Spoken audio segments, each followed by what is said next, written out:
नमस्कार। आज की कहानी सुनकर आपको सच में हैरानी होने वाली है। कहानी का शीर्षक है क्रिसमस की वो रात। यह कहानी सत्य घटना पर आधारित है, जिसे कहानी के रूप में संजोया गया है। तो चलिए शुरू करते हैं आज की कहानी। एनी डार्लिंग, कहाँ हो आप? मुझे काफ़ी लेट हो रहा है। जरा रुकिए, मैं अभी आई। एनी की आवाज़ आई। विलियम वही सोफे पर बैठ गया। तभी उसके तीनों बच्चे दौड़ते हुए उनके पास आए। वही उनके पीछे नैनी नर्स भी दवाई की बोतल लेकर आई। विलियम बच्चों से, अरे बच्चों, संभल कर, गिर जाओगे। लेकिन बच्चे उनकी बातों को अनसुना करके दरवाजे से निकलकर बाहर मैदान की ओर भाग गए। वही नैनी हाँफते हुए विलियम से बोली, विलियम बाबू, आपके तीनों बच्चे काफ़ी शरारती हो गए हैं, कोई बात ही नहीं सुनते। विलियम मुस्कुराते हुए बोला, बच्चे हैं सिस्टर, आप उनके पीछे अपनी सेहत का भी ध्यान रखा कीजिए। मैं बच्चों को समझा दूंगी, आपको ज़्यादा परेशान ना करें। ठीक है विलियम बाबू। नैनी ये बोलकर बच्चों के पीछे चली गई। तभी एनी टिफ़िन और विलियम का बैग लेकर नीचे आई। सॉरी विलियम, ये लीजिए आपका सामान। विलियम बैग को कंधे में रखकर बाय बोलकर जाने लगा। तभी उसकी नज़र एनी के उदास चेहरे पर पड़ी। वह उसके पास जाकर बोला, क्या हुआ मेरी जान, ऐसे उदास क्यों हो? सब ठीक तो है ना? एनी विलियम के सीने से लगते हुए बोली, आप आज कहीं मत जाओ, मुझे बहुत अजीब लग रहा है, कल चले जाना। विलियम हंसते हुए, दत्त पगली, इतनी सी बात के लिए इतने सुंदर चेहरे को उदास किए बैठी हो। चिंता मत करो, मैं जल्दी आ जाऊंगा। आज तो क्रिसमस का दिन है। त्योहार के दिन घर से बाहर जाना अपशगुन माना जाता है। यानी कैसे भी करके विलियम को रोकना चाहती थी। विलियम मुस्कुराते हुए बोला, जान, ये बातें उनके लिए होती है जिनके पास करने के लिए कुछ काम नहीं होता। आप चिंता मत करो, मैं शाम होने से पहले ही आ जाऊंगा। यह बोलकर विलियम तेजी से घर से बाहर निकल गया। वही एनी विलियम के लिए काफ़ी चिंतित थी। विलियम बाल्ड, उनके परिवार में उनकी पत्नी एनी और 3 बच्चे थे, जिनके देखभाल करने के लिए एक वृद्ध नर्स नैनी थी। वे दक्षिण इंग्लैंड में बसे ब्रिटल गांव के आके वाले हॉल में रहते थे, जो ऊंचे ऊंचे पहाड़ियों तथा घने जंगलों से घिरा हुआ था। क्रिसमस का दिन था, 1614।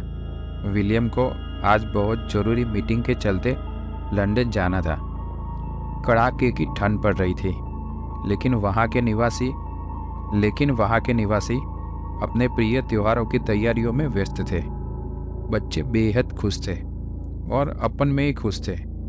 एनी सारी तैयारियां कर रही थी, उनकी मदद नैनी कर रही थी। तैयारियां करते करते शाम होने को आई, जिसके बाद नैनी भी जल्दी छुट्टी मांगकर अपने घर चली गई। पर एनी पूरे दिन काफ़ी दुखी थी। विलियम का इस पवित्र दिन भी घर में ना होना एनी को अखरने लगा था। एनी विलियम के ख्यालों में खोई हुई थी।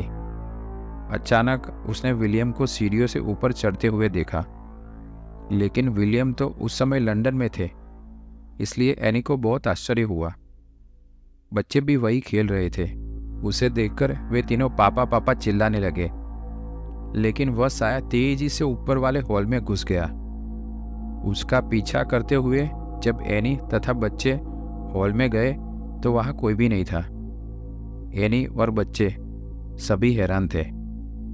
तभी उनकी नज़र विलियम के सिगार पर पड़ी, जो वहां अपने आप जल रहा था। जिसके कुछ पल पश्चात ही विलियम की तेज चीख पूरे घर में गूंज उठी, जिसे सुनकर बच्चे रोने लगे।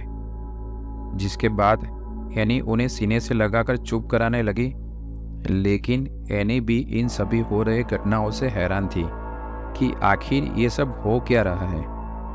ठीक उसी समय चर्च से 5 बजे की घंटी बजी। एनी और बच्चे जब प्रार्थना करने हेतु नीचे उतरने के लिए सीढ़ियों के पास गए तो एक कोने में खून से सने हुए 2 हाथों के छाप देखे। बच्चे उसे देखकर डर गए। वही एनी भी बेहद डर गई, क्योंकि वह छाप विलियम के हाथों की थी तथा ताजे खून से बनी हुई थी। उसे देखकर एनी और बच्चे घबराकर वापस हॉल के अंदर आ जाते हैं और डर के मारे वहीं बैठे रहते हैं, जिसके थोड़ी देर बाद उनकी नींद वहीं पड़ जाती है।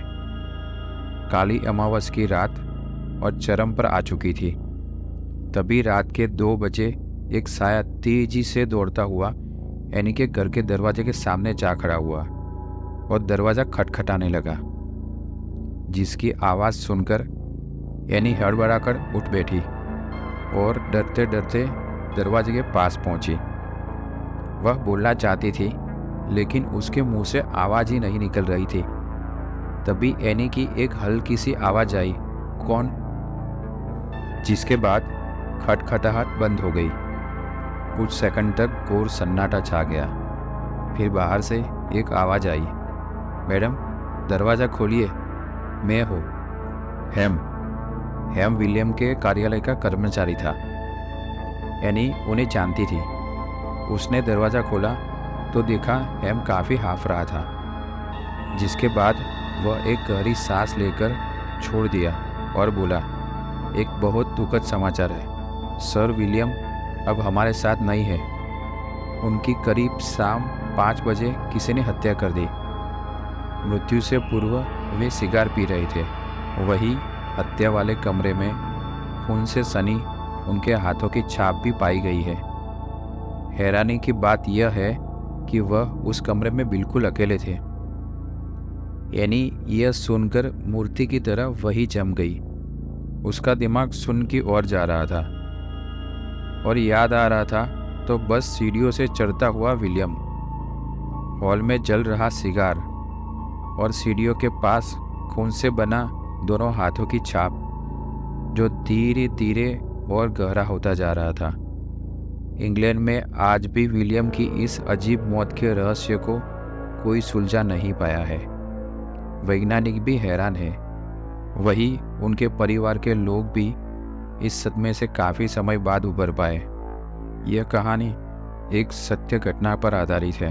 अगर ऐसी कहानियों में आप दिलचस्पी रखते हैं तो हमारे साथ जुड़ना ना भूलें। हमारी चैनल को आज ही सब्सक्राइब करें और वीडियो को लाइक करके अपने दोस्तों के साथ ज़रूर शेयर करें। और हाँ, अपना ख्याल रखना। धन्यवाद।